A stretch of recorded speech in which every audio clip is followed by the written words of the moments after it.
All right, viewers, let's start with news now from Greenland, which has commended the swift and strong reactions from European countries targeted by US President Donald Trump's new tariff threats. In a LinkedIn post, a minister from the region stated that she is amazed to witness the first responses from the targeted countries, adding that she was thankful and hopeful for diplomacy and allyship to prevail.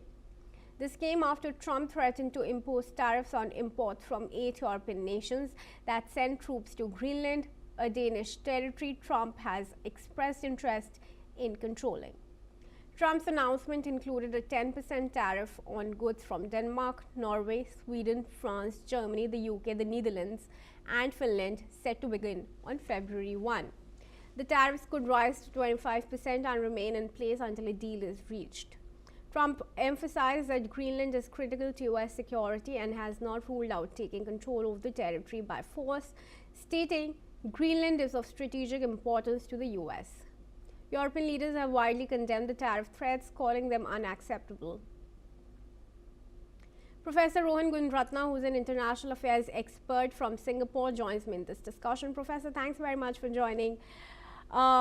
Professor, what do what does this say about the transatlantic alliance now? Certainly, the transatlantic alliance faces a very sustained risk of disruption. And what is so important for most Americans and most Europeans and their governments is that they maintain that partnership for the security and stability of the countries across the Atlantic. And if that alliance is disrupted because of Greenland, it will build more insecurity. So I think that most Americans, American congressmen, whether they are Republican or Democrat, they have understood this. And they are opposed to President Trump's view of annexing Greenland. And also most European nations and European public are dismayed and they want to work with the United States, but they oppose this particular position adopted by President Trump. In my personal view, President Trump himself will realize that he should not push his desire to annex Greenland, because that's going to disrupt a very long, close partnership, not only with Europe, but with our allies, that is the national security arrangement they have with Australia, Canada, with the UK and with New Zealand. So the Five Eyes arrangement itself will be compromised.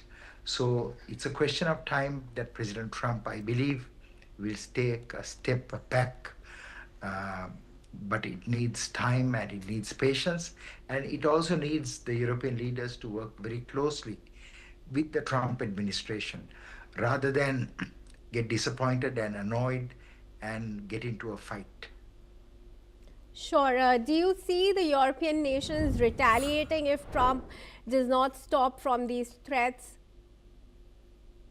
Europe is a very small entity with limited power compared to the United States. US is a hyperpower. No European country or even a grouping of European countries can come close to the United States. So I think the US best not get into a fight or a conflict or a confrontation with President Trump at this time. Okay. So what really is a challenge that now faces the European Union other than the tariffs threat? Europeans should continue to engage the United States, should continue to work with the Congress, should work very closely with President Trump. Okay,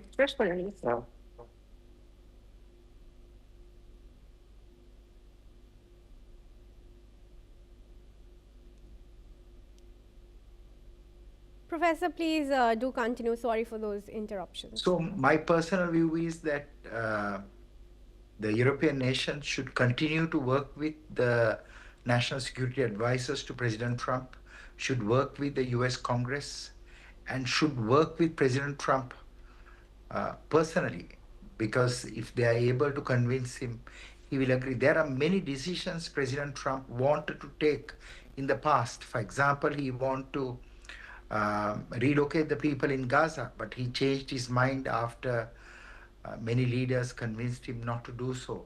Similarly, President Trump wanted to attack the regime in Iran, and that also he changed his mind the last weekend.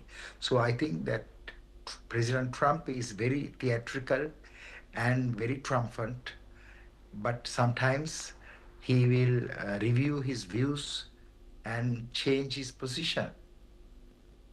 All right, sure. Professor, do stay on with me as we proceed.